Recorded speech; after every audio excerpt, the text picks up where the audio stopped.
Good evening, everyone. This is the sixth and for now the last webinar in this series, Polish Talk Mondays with Jewish Historical Institute, which is a cooperation between Mורשת, Mordechai Anilevich Memorial Education and Research Center, the Polish Institute in Tel Aviv, and the Jewish Historical Institute in Warsaw.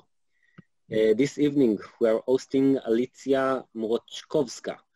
We will have 45 minutes of discussion with presentation and then approximately 15 minutes for questions from the audience. When we'll get to the question session, please submit your questions via the Q&A button on your screen and not via the chat. But before we'll start, I would like to invite the directors of the institutions who are part of this project to say a few words. So we'll start with you, Acting Director of the Polish Institute in Tel Aviv, Ms. Katarzyna Jezewska. Yes, well done now. Thank you. Good evening, everyone. Good evening, ladies and gentlemen. As an acting director of the Polish Institute in Tel Aviv, I'd like to thank you, all our partners, for a truly wonderful cooperation. Mr. Yakov Asher, the director of the Mורשת Mordechai Anilevich Memorial Holocaust Study and Research Center, the irreplaceable Noam Leibman, who coordinated and successfully conducted all the webinars, and of course to Mrs. Monika Krawczyk, the director of the Jewish Historical Institute in Warsaw, and her dedicated staff for the truly engaging introduction to the work of the Institute. And of course, Julia Mackiewicz from Polish Institute, who connected us all. So thank you. Monday evenings with you were always very inspiring. And of course, special thanks also go to our audience, whose involvement and interest we really, truly appreciate. And I'm very pleased to mention that over time, the audience of our webinars grew in numbers with each meeting. So well done, everyone. Thank you for your feedbacks. Thank you for your opinion and your comments. It's always very important for us to hear from you. It also made us understand that this is the direction the Polish Institute, with our mission here in Israel, should head towards. Throughout the whole series, we have introduced the richness of the Jewish history and the Jewish heritage in Poland to, among others, present how the Poles maintain the legacy of the Jewish culture and the Jewish presence in Poland in many fields, such as research, family, genealogy, educational projects. Just not to take too much time, I will just mention that all the webinars that we are having here on Zoom, we record them, we will put the Hebrew subtitles, and they will be available on our YouTube channel, or Polish Institute YouTube channel. So we are always very welcome to watch it again, to send it to other people that couldn't join us in the evenings. So there is always a way to remind yourselves what we were talking about here. So enjoy the last episode, and hope to see you soon with a new program. So thank you again, all of you. Thank you very much, Katarzyna. And now, please, Director of Mורשת, Mr. Yaakov Asher. Good evening and shalom from Mורשת. I would like to thank Ms. Katarzyna Jezewska, the acting director of the Polish Institute in Tel Aviv, and Mrs. Monika Krawczyk, the director of the Jewish Historical Institute in Warsaw, for enabling this cooperation between the Polish Institute, the JHI, and Mורשת. We strongly believe that forming a partnership between our organization in many possible ways help us to learn and explore the past, thus improving our present and shaping a better future for all mankind. I want to thank you, our devoted audience, for being with us and for taking part in this series of lectures. I do hope that we continue this partnership, and I look forward to see all of you with us in future meetings. And last but not least, I want to thank our education department manager, Mr. Noam Leidman, for being part of the team that planned and conducted this great series. Thank you very much, all of you. Thank you, Yaakov. And before we'll start the lecture, a few words from Director of Jewish Historical Institute, Ms. Monica Kravchik. Thank you, Monica.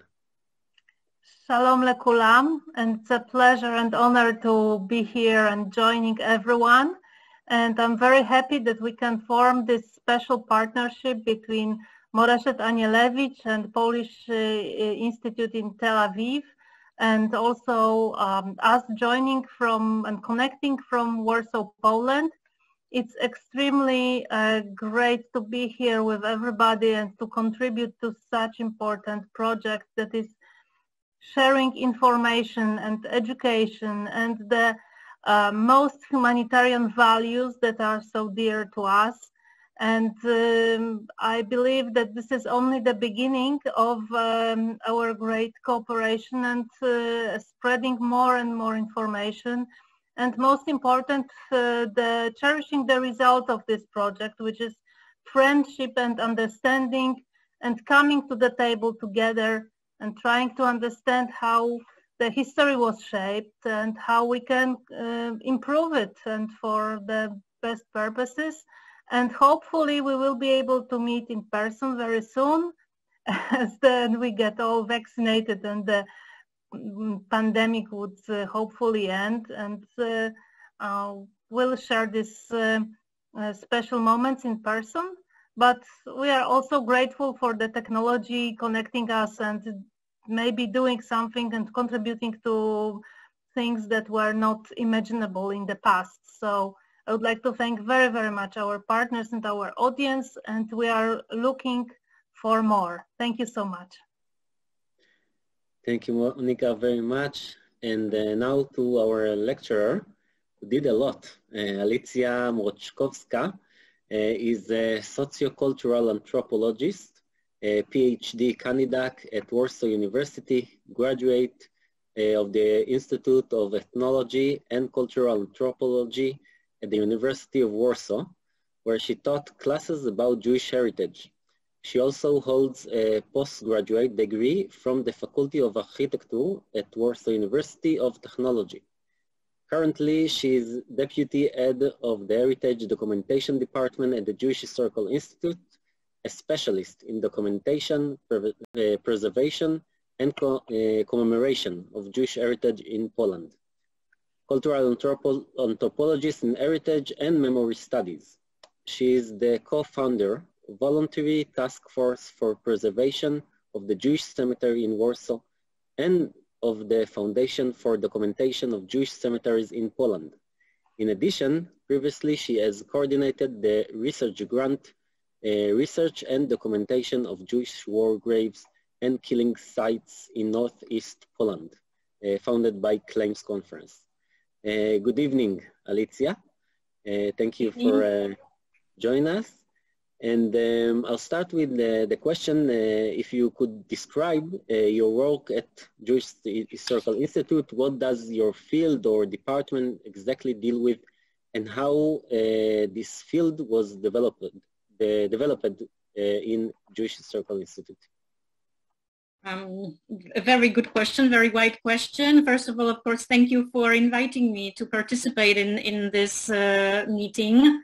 It's a great honor. So, of course, the field itself is documenting, preserving, protecting, and commemorating Jewish cemeteries in Poland. But our department, called Heritage Documentation, actually deals with a much wider range of aspects. And maybe to understand also the history of the field as well as our work, I will tell you a little bit of how it all started. Actually, our department was founded as a direct answer to the needs of the times. And this was the beginning of the 1990s. And this was following a decade where a lot was going on and a lot of research and activity even though it was still the end of the communist era, a lot was going on. And there was especially one man, recently departed, unfortunately, Jan Jagielski, who was one of the main authorities in the field. And all throughout the 1980s, he came to the Institute. He researched the photographs, which were just sort of lying there forgotten. He researched the archives, all to just find out what is actually out there and what has survived. And also more and more people started writing to the Institute as knowing that this is a center where he also worked and functioned. And at the beginning of the 1990s, the department was established, and very soon it became the center for 3 main activities. And one of them will be documenting. So documenting, this meant that inside this one department, all the photographs that were inside the Institute, as well as any photographs ever gathered by activists until that point, were being sent in. Also, Jewish families from all over the world during the communist years sent in their photographs. So all of this was put together in one place, and it was supposed to be finally researched, compared to what is left and what the photographs show, and also to recognize what is inside, what actually these photographs present. The other part of the documentation was that this place becoming a center, all of a sudden people started writing, what can I do, for Jewish cemeteries? Why is this synagogue so devastated? I want to do something in this and this town. How can I do it? Also, political activities started regarding Jewish cemeteries. So it was also the center for gathering all the bills and legislation that could help in preserving Jewish heritage. And also another thing that was gathered was absolutely any kind of document regarding Jewish heritage, and this was newspaper cutouts, any kind of leaflet, a map that showed anything. So this was the one part which later was to be transformed into an archive. The second part was that it became the center for knowledge. So the main aim was, if we are finding out all of these new information, we have to pass it on, because it could actually help preserve some of the recognized cemeteries, synagogues, or Jewish buildings.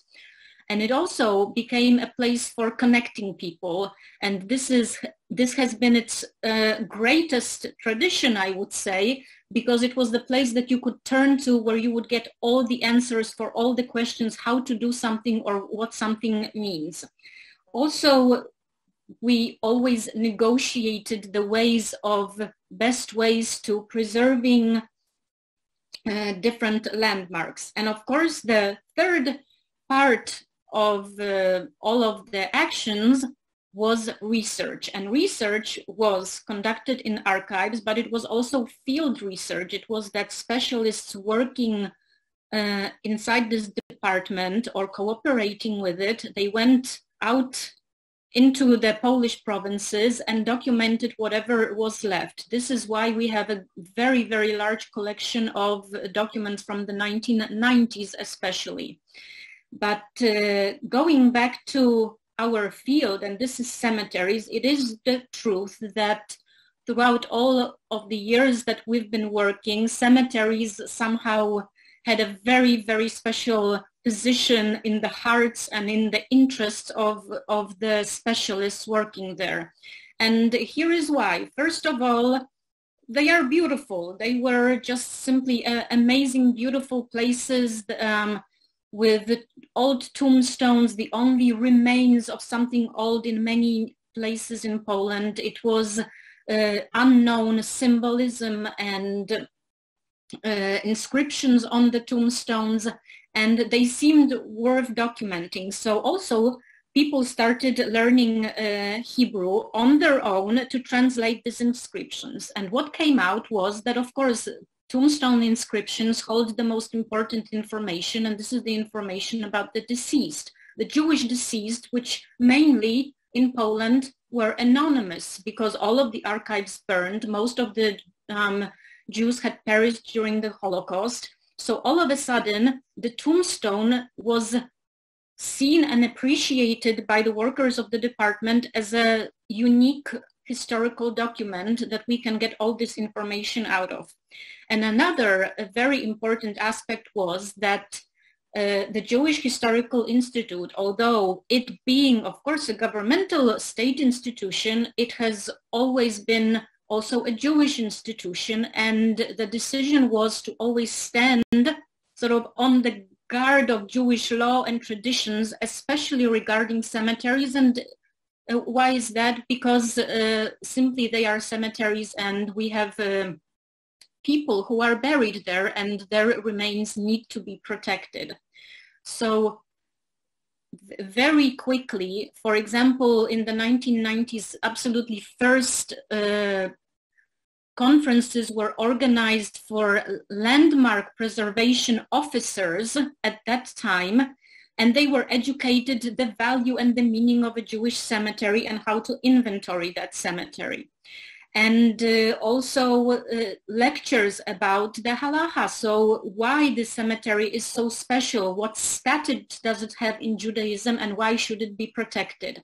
And until today, we actually continue this tradition. We participate in the negotiations and we try to help people, especially local activists who really don't know where to start, connect them to other entities like Jewish communities, Jewish institutions, local governmental institutions, support their actions with even letters of recommendation, which might not seem a lot, but sometimes it really is important to get a letter of recommendation from, again, a state institution in this regard.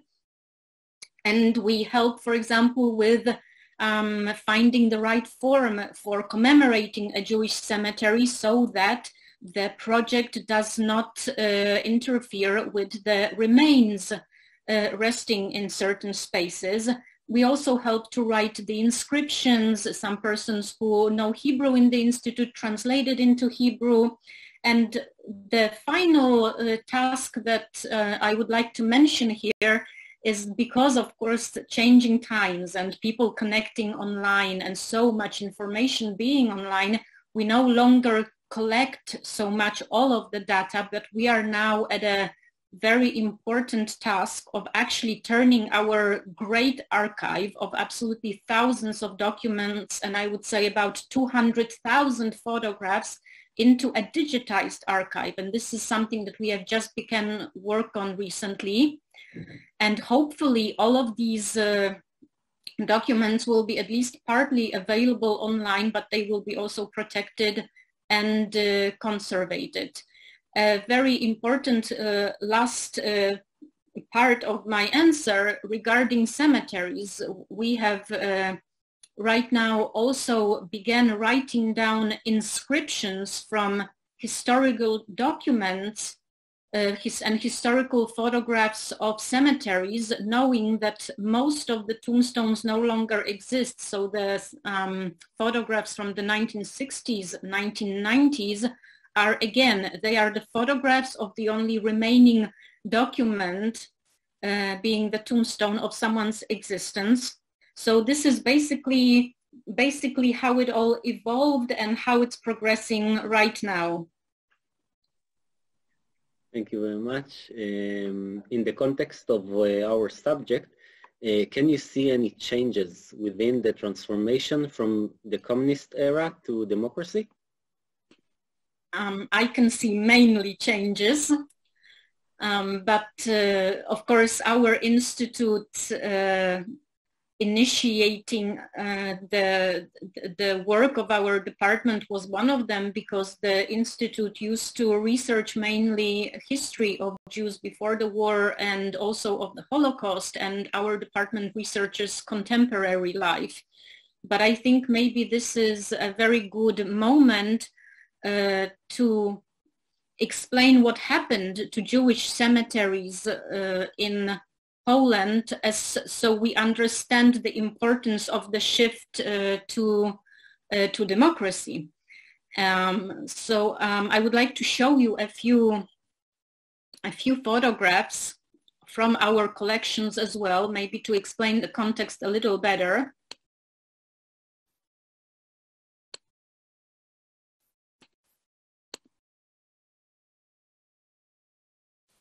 So you see, the truth is that, of course, Jewish cemeteries, along with the Holocaust, they were destroyed in great numbers by Nazi German soldiers. And they have not only been destroyed in the context of using the tombstones for paving roads or building material, but also especially the research of last decades showed us that definitely most of the cemeteries were also spaces of execution during the war, and also mass burials. So the cemeteries after the war were left completely changed and damaged. Nevertheless, the communist years caught up with great destruction as well. The first problem was that, of course, as most of the property in Poland, and of course all of the property before belonging to the Jewish community, was taken over by the state. With time, the land that cemeteries was on was divided into smaller even parcels of land to different owners, and this made protection very, very difficult. Also, in the legislation of the 1950s and the 1960s enabled the destruction of cemeteries that were not used for a certain number of years. And this meant that, like, if you can imagine it, this happened on a Jewish cemetery, from schools, preschools, parks, industrial areas, roads, building sites with apartment buildings, as you can see here, even a gas station at a Jewish cemetery. All of this happened to these spaces. Also, cemeteries turning into grazing pastures. They completely blended, I would say, into the landscape of the Polish provinces. And also, again, more tombstones were used for building material. The soil was used as building material as well.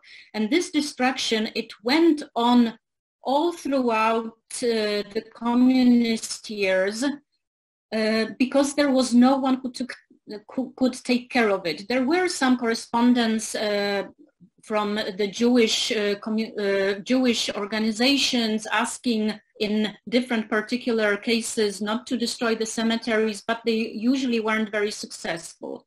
And this brings us to the turn of the 1970s and 1980s, when the political climate is starting to soften, we can say. And this brings on also a social change. This brings on a change that also after 1968, many more people find out about their Jewish roots. These underground universities start teaching about Hebrew, about Jewish culture and about Jewish history. People start learning Hebrew a little bit on their own. In the 1980s, the borders open up gradually. So also the American Jews come in, and they are the first to start teaching about Jewish culture. And who are they teaching? They are teaching more and more people who are finding out about their Jewish roots. And in this time, the search for also cemeteries goes on, the search for knowledge. More and more people start to specialize in the different fields in this topic. And along with the transformation in the 1990s, we already have a basis for quite a big change. And of course, the very big change is that we have even academic institutions now researching Jewish topics. This, of course, helps with our topic as well.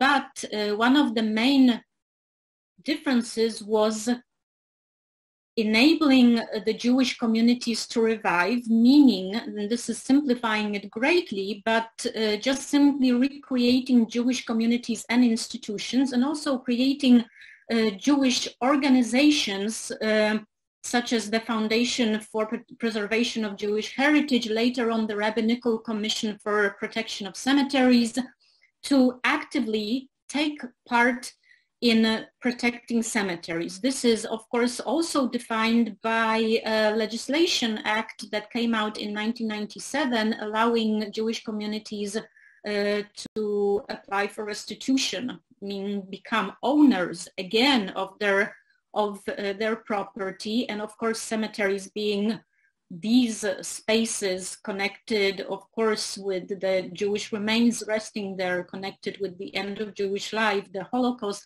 They were, of course, the first ones that were brought to be retrieved, and it is, of course, customary for them to be owned by Jewish communities. So I would say that the greatest change in the transformation was once again letting in the Jewish side, or the representatives of Jewish institutions, to take part in the negotiations and in the discourse about preserving Jewish heritage in Poland. Okay, I'll just say to our audience that we see that there are quite a few questions already, but we'll wait with it to the end of the lecture. We won't forget it, but we just want to do it in different order. So can we learn something about the changing in present Jewish life in Poland through visiting or seeing the cemeteries? Mm-hmm. Well, it depends where and how you look. But my experience has shown me that definitely, yes, you can. And I will refer to my research, which I did many years ago at a Jewish cemetery in Warsaw, the Okopowa Cemetery, so a place where we have over 150,000 burials. And I worked in a project where we were inventorying the cemetery, but at the same time I was writing my master's about the revival of Jewish community in Poland. So I was putting somehow two and two together, going through these different sections, and at some point we finally came to the section, the contemporary section, the post-war one. And this is the photo that you see on the right. These forms of tombstones are ones that you actually usually see at communal, secular cemeteries in Poland. So a very simple form, just with the text. The text was always just in Polish, no additional inscriptions, no Jewish symbols. And these were the sections from the 1950s, 60s, and even 1970s. They were like very plain, very simple. And this is the time when Jewish life in Poland was almost non-existent. Most Jews were either unaware of their roots or were somehow in hiding and were not speaking about their roots. And then comes the revival, which I mentioned. And this is another section that we finally went into to inventory it. And this is just one of the pictures that I took, but the picture on the right is of the new section at the Jewish cemetery, the contemporary burial section where members of the Jewish community are buried today. And I have to say that it did strike me how amazingly eclectic this section was, because as I was conducting the ethnographic research and I was talking to people about their identity, how they found out about their roots and where are they going with them, each story was absolutely different, and each person had a very individual identity that was different from another person. And it very much, I think, can be seen exactly in this section where we have, as you can see, a menorah, a very forward, like new design. We have finally Magen David symbols coming in. We have inscriptions in Yiddish or even in Hebrew. Some religious symbols, a reference to a traditional matzeva. And this is something that I thought then, at least, that it's very interesting how this very various identity is expressed also in the burial rituals and in the ways that a tombstone is presented. So this was one of the things that I could see, the social changes within the cemetery. And the other aspect was, in my opinion, also very interesting, because as we started placing the information, the records from the inventory online, all of a sudden people started writing from Poland and from all over the world that first time ever they could see they could find the tombstones of their ancestors. And with very often a question, so what can I do about it? And in this great field of tombstones, of thousands and thousands of damaged and destroyed tombstones in very bad condition, all of a sudden these ones started to appear. The tombstones before the war were actually painted. They were always with color. And this was like, as you can see, one of them is glued back together, and they are all painted over. Usually the surrounding area, traditionally in the cemetery, overgrown and unbearably difficult to get to, was cleaned. And even if these people couldn't come to Poland to take care of this by themselves, they finally could do something about it and have their part in preserving their own tombstones. So I think this in the very large area, these few individual tombstones that started to appear, that they were like in cults, they were again remembered, just showed us at least that it's not that it's a Jewish cemetery and that's it, there is nothing more, that there is a continuation, and so that there is a Jewish community out there that does something about it.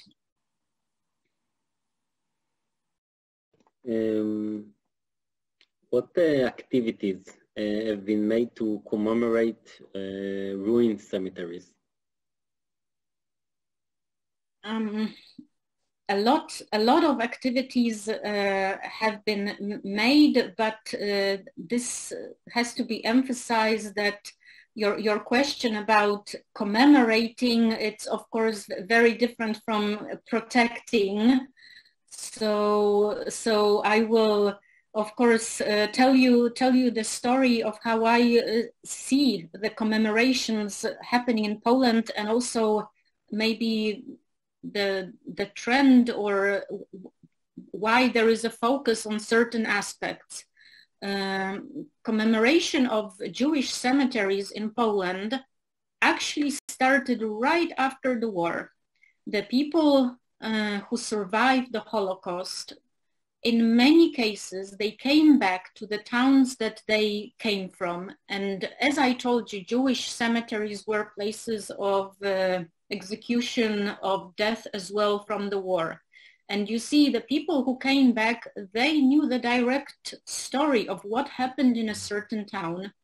They knew exactly where the graves were, and they knew also how many people or who is buried in individual graves. And they commemorated these graves. And as you can see, this is Białystok. This is one of the grandest commemorations of the victims of the Holocaust. But even in a smaller town, you can see the grandness of a monument being erected in the cemetery. The main function of those commemorations were that they actually marked the mass graves, the graves that we are searching for today, because we don't know where they are. The information was directed at the descendants, so it was in Polish, but also in Yiddish.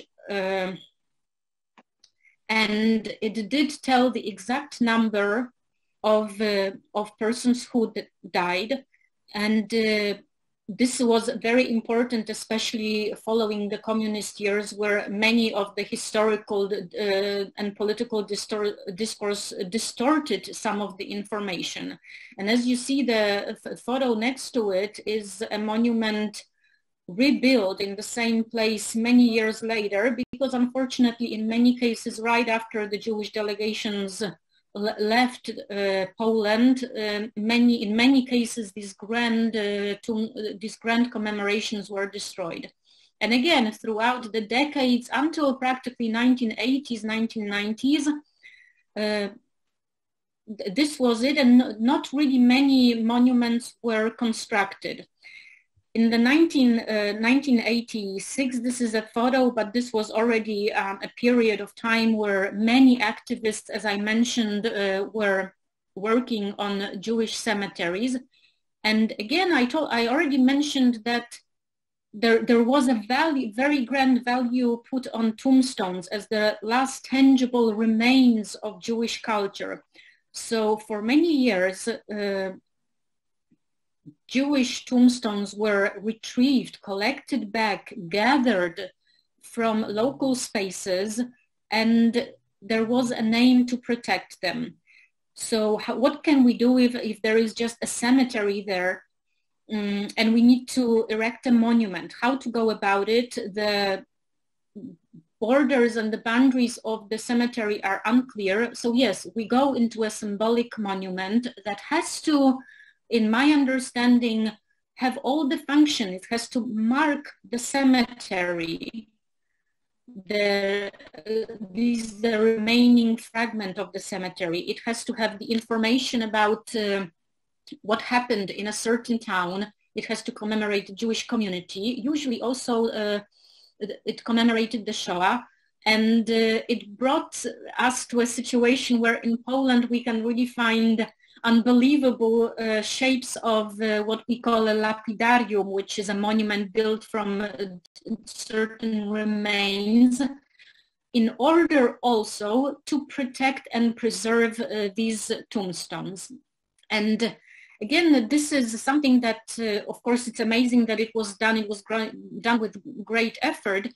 But once more and more the Jewish community and, for example, the Rabbinical Commission became involved, and also our institute, we started researching the individual histories of the Second World War, of the Holocaust, that it's not just a destroyed cemetery, that we can actually, by going into the archives, by researching local archives, by talking to local people, that we can retrieve some of the information to find out something about the people actually buried there in these places. And although these two photos that I am showing you, they are from graves outside of cemeteries, although I thought that they're very interesting examples, this is why I'm showing them to you. This is how strong right now the aim is to commemorate a Jewish community, but with a great emphasis on finding out the names to bring back the memory of the individuals. And so on the right, the translation for this very humble sign is, this is a grave of an unknown Jewish tailor shot by the Germans in 1942 or 1943. May his soul be bound in the bonds of life. This is the closest we could get, but we thought that maybe somebody will one time say that their grandfather, their great-grandfather or a member of their family were a tailor and maybe perished in this and this year, so we leave no information out. And on the left, there is another grave that in the back you can see this whole pile of stones being thrown in one place. Well, this is actually another change that is being done again, and this is to mark and protect the bodies of the deceased, of the remains.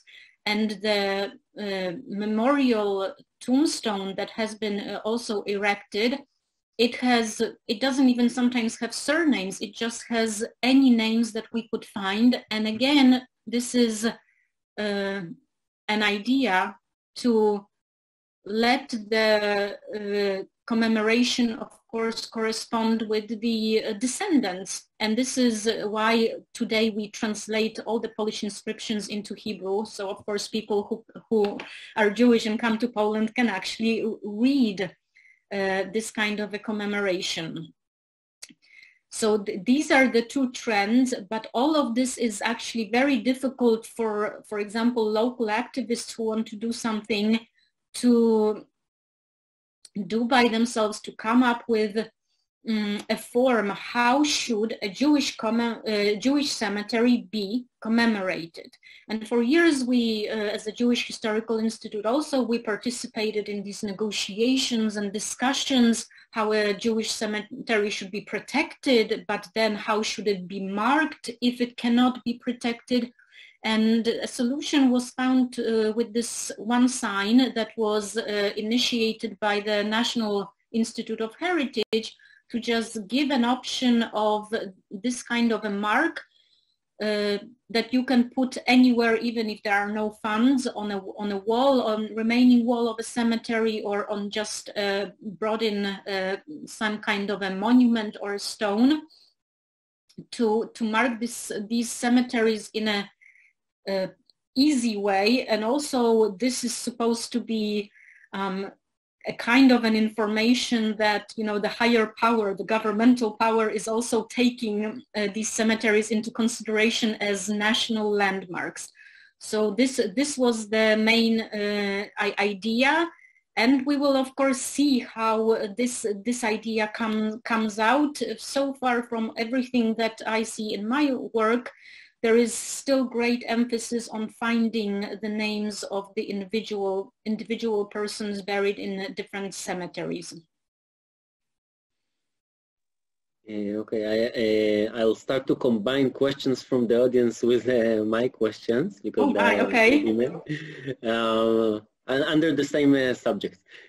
So can you characterize the people and the organization who put efforts on these subjects of a Jewish cemetery?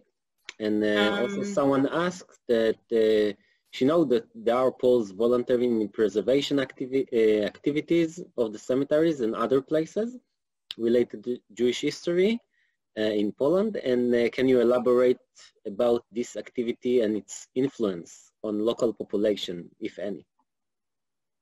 If any. Okay, so I'll start maybe with the characterizing the people who take part in these projects, and I'll write down the influence so I don't forget. So first of all, from my experience, one of the main actors and the most important people to be appreciated are the local activists, because it very, very often, in so many cases, starts from them, that they see that something is happening, or that for some reason they want to work in the Jewish cemetery or teach about the Jewish cemetery, and they undertake an action to do something about it. It's not always commemoration, it's sometimes education or cleaning the cemetery. These people are very often, for example, teachers. They work in different cultural institutions in their local towns. Very often they are an entity among a greater majority, actually. So it's not usual that a whole community says, let's do something about a Jewish cemetery that we live next to. It starts from one person who engages others, very often pupils, their students, schools, and so on. And this, I think, would go the same when we talk about local governmental offices. I've noticed that also usually something is done by those representatives when it comes from an individual, that this is his will to do it. The motivations are usually they are idealistic, one could say. Also, of course, the great partner are the Jewish communities and the Jewish organizations or the owners of the land that the Jewish cemetery is on. Practically no inauguration should be done without the Rabbinical Commission for Cemeteries, who stand on the guard of protecting the remains. Also, there are many larger NGOs in Poland that are interested in Jewish culture, and this is, for example, right now a more active one, Foundation for National Heritage. There is the Foundation for Forum for Dialogue Among the Nations. Of course, our institute participates as much as we can, and also recently the National Institute of Heritage is gathering information from local archives to create a data about cemeteries.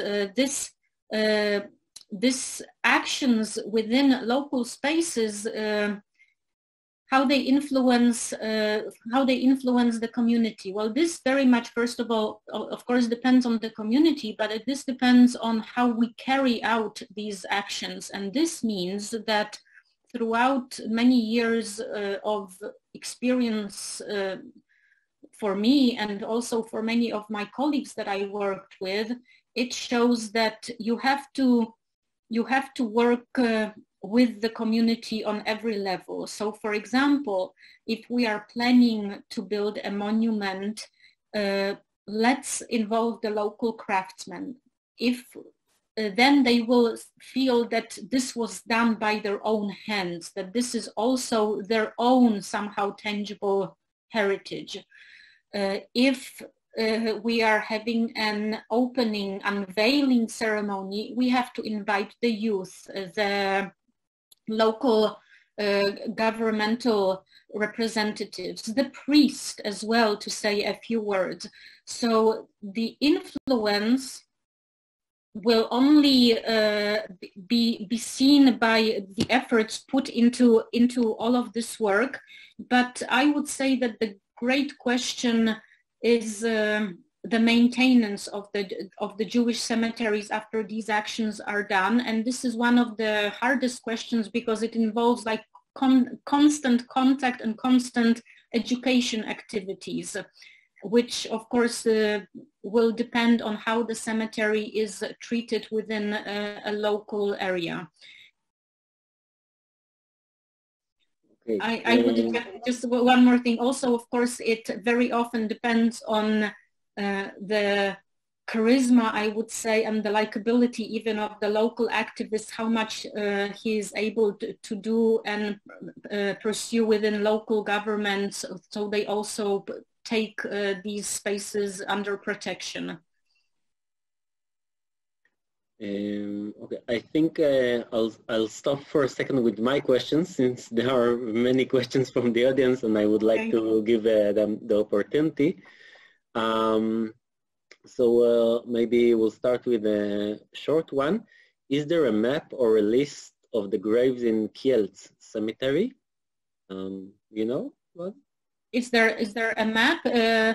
I would have to check the database, but this is something that is very much doable to, there are many databases, so if that person contacts me later on, I can check whatever there's done in the cemetery. Okay, it's a bit long question. It is said that there are 1,200 neglected Jewish cemeteries in Poland, and most of them in places where there is no community left. In some places there are no tombstones left, and all that is required is to fence the area. A few places are like Częstochowa, where there are about 5,000 tombstones, but no one takes responsibility. The municipality says it is not our responsibility, and the Jewish community in Katowice said the same. So who is responsible? Why does the Polish government or local authorities not take responsibility for the cemeteries in their territory?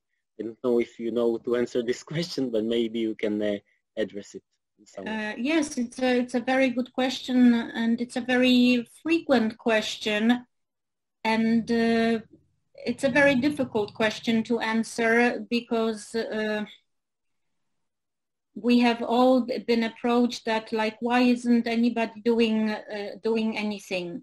And the truth is that it is a process that is happening for years to figure out a way how to protect Jewish burial grounds in Poland. Even the number, the 1,200 that was mentioned, this is the correct number, but it would be maybe hard to believe this is a number that has just recently even been established. I mentioned earlier that the destruction that happened during the communist years, and I mentioned that many of the Jewish cemeteries were divided into with time into plots of land owned by different owners. This is municipality, this is the state, this is sometimes even private owners. These are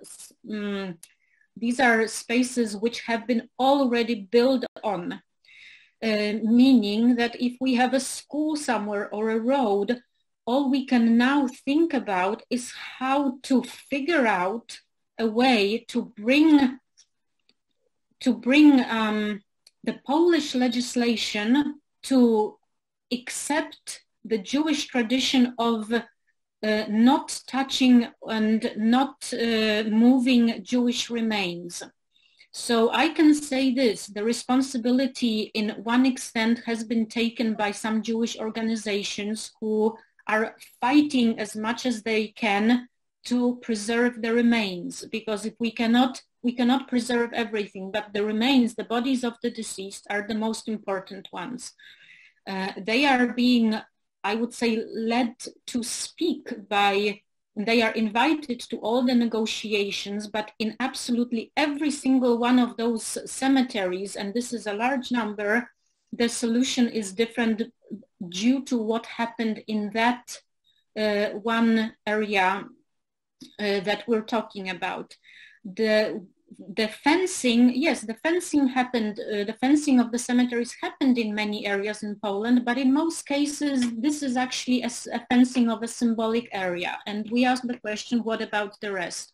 There was an idea, and this is very much connected to the aspect of the Jewish activity that I was talking about, of finding Jewish war graves, because the Polish state, it does take care of the victims of the graves of the victims of the Second World War. So there was, for example, an idea to maybe incorporate that.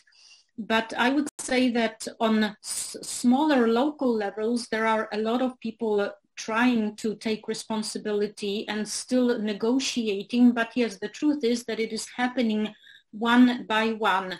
Nevertheless, the negotiations that I mentioned, even with the Jewish organizations, the governmental organizations, and our institute as a mediator in some way, we have figured out the priority. And for example, the priority is that we have now the number, the 1,200. This is a list that is being now created, gathering all the information about all the owners. We will finally have a list, and we will know that a certain cemetery belongs to a certain entity, and we can actually turn to them. Finally, we know who to turn to take care of a certain cemetery.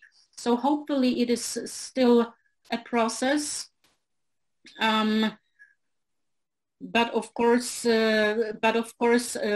we also have this saying among us that still it very much depends on a goodwill of people.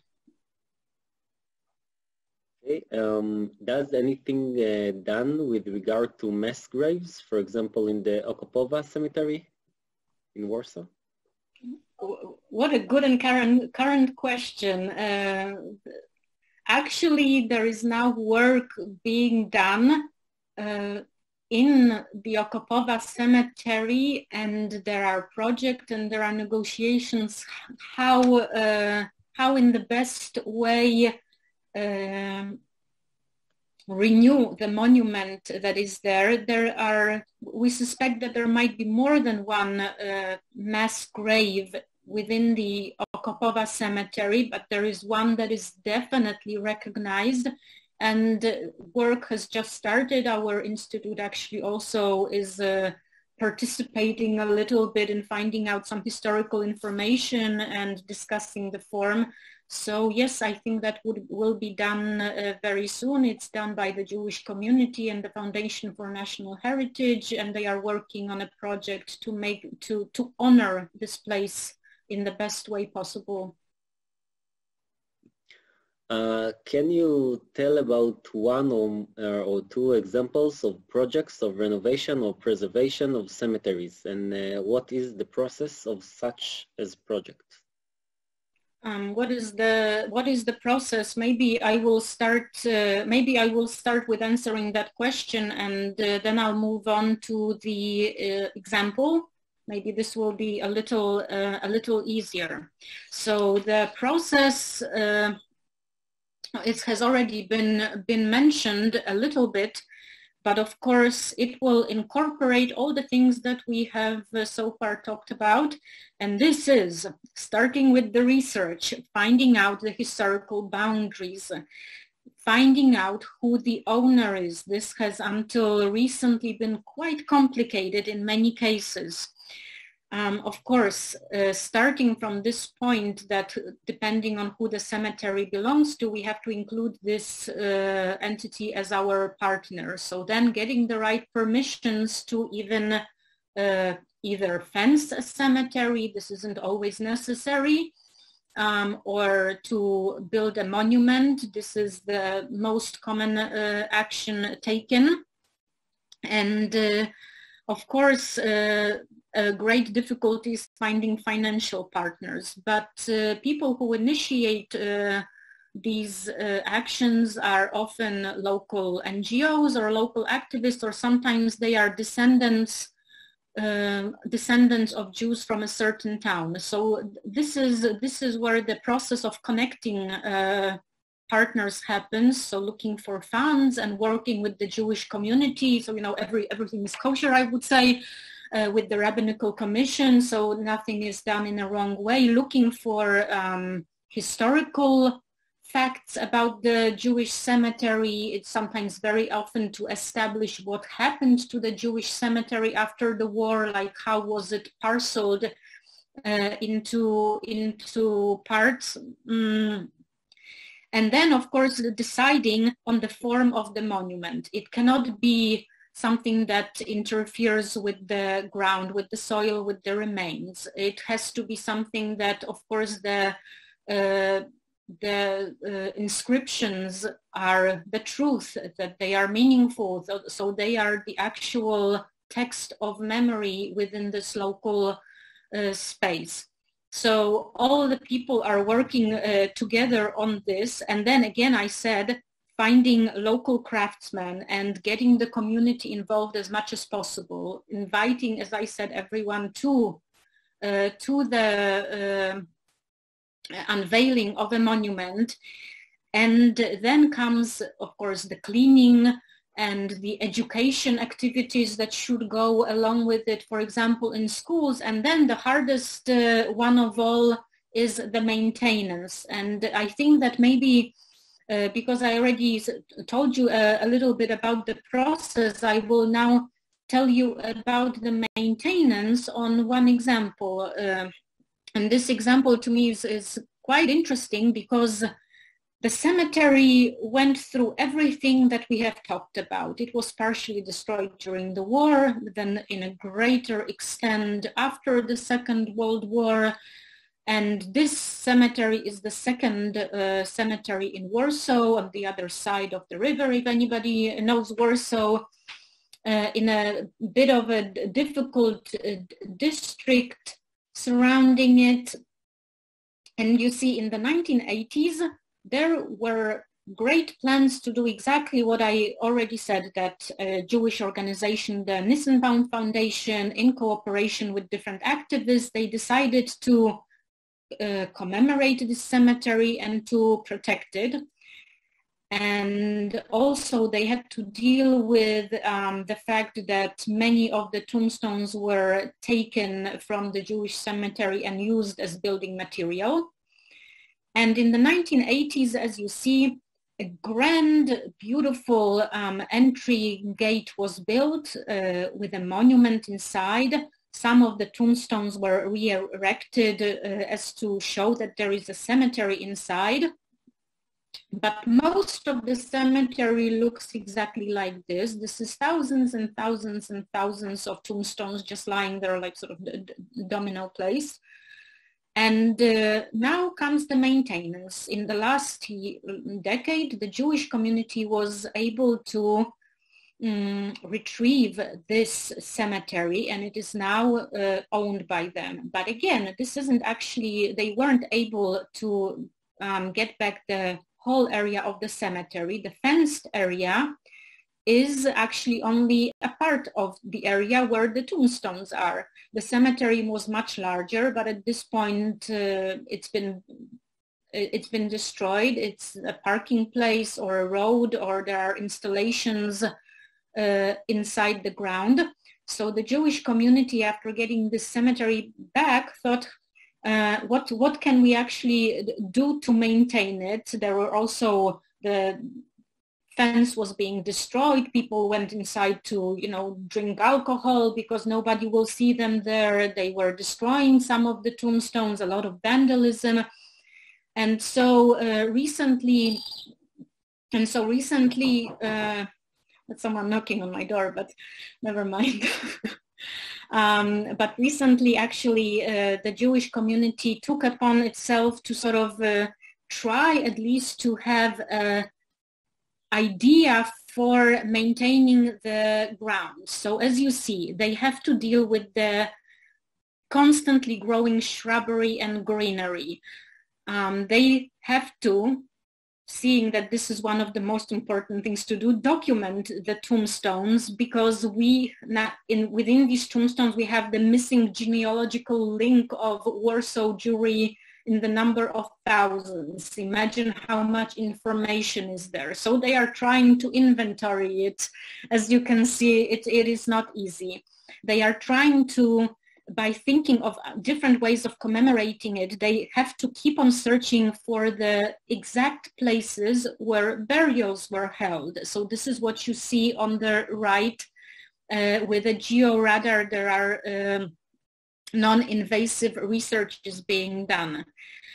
They also have to figure out what to do with all these little pieces of tombstones retrieved from the constructions that I showed you before, how to maintain the existing beautiful tombstones in good condition.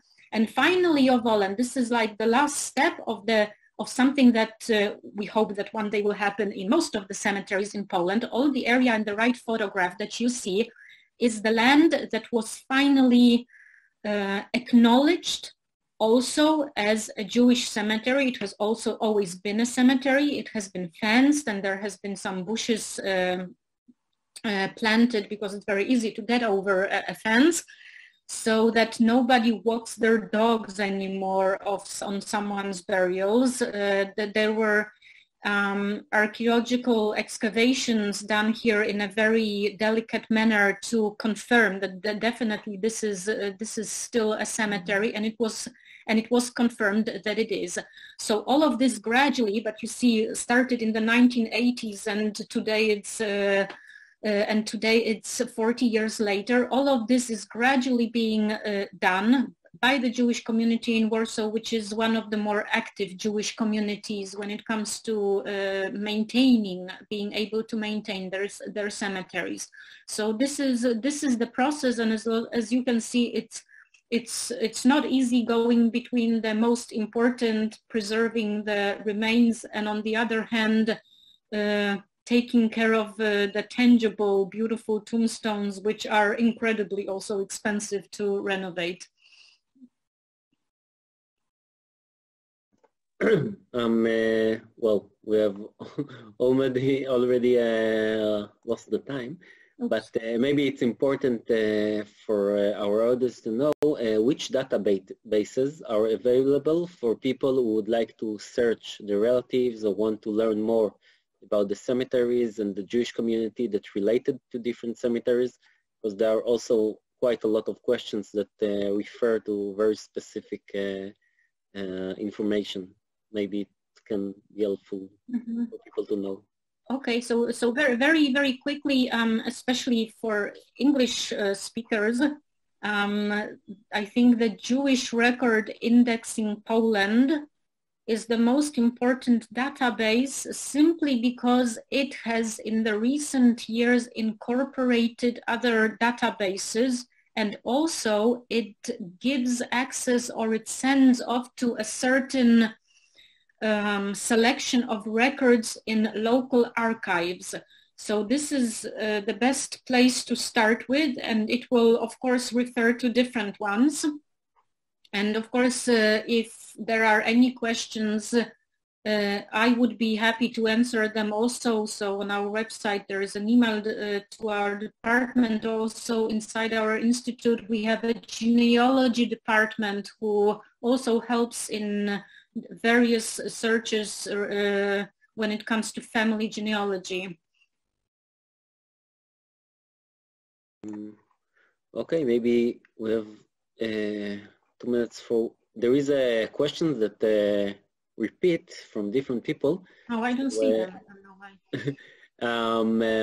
There is, what about FODZ? Do you cooperate with this organization? Why? What's the second part of the question? Yeah, there is also questions about it. Why in 1 hour plus have you? Okay, so many questions about FODZ. Do you cooperate with I'll answer this one.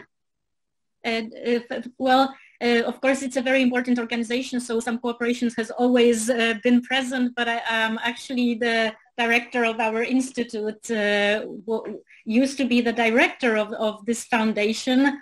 So, so yes, we know of the work, and okay. So you do cooperate with them actually. I think that at this point, this foundation is one of the organizations also responsible for the restitution of Jewish cemeteries, and it works on cemeteries that they are the owner with. So they are also helping the local activists, or cooperating with them, or commemorating the cemeteries that they are working on. Okay, let's maybe one last question. There are many, so I have to pick. I'm sorry for all the questions we won't answer. There is also a question about if you cooperate with the U.S. Commission for Preservation of American Heritage, if they play a role in this all projects, and also about a German organization that active in Ukraine to restore lost cemeteries. Do you know about it, and do you? I do know about all these projects, and I do know about these organizations, although in the last years there has been no need for cooperation as such. I think maybe they're also the people that people turn to in order to get information, just like they turn to us. Okay, well, we really ran out of time, so thank you very much. I would like to first to thank our audience for attending this sixth and last event of this series. Thank you, Alycia Murachkovska, and thank you to all the partners who work for this project, the educational team of Mורשת, Mordechai Anelovich Memorial Education and Research Center, and especially to Tom Fried, to the Polish Institute in Tel Aviv, and especially to Yulia Mackiewicz, and of course, to the Emanuel Ringelblum Jewish Historical Institute and Magdalena Szyszkowska. So thank you very much to you all, and thank you again, Alycia. Thank you, and thank you for all the questions. Good evening, and keep safe.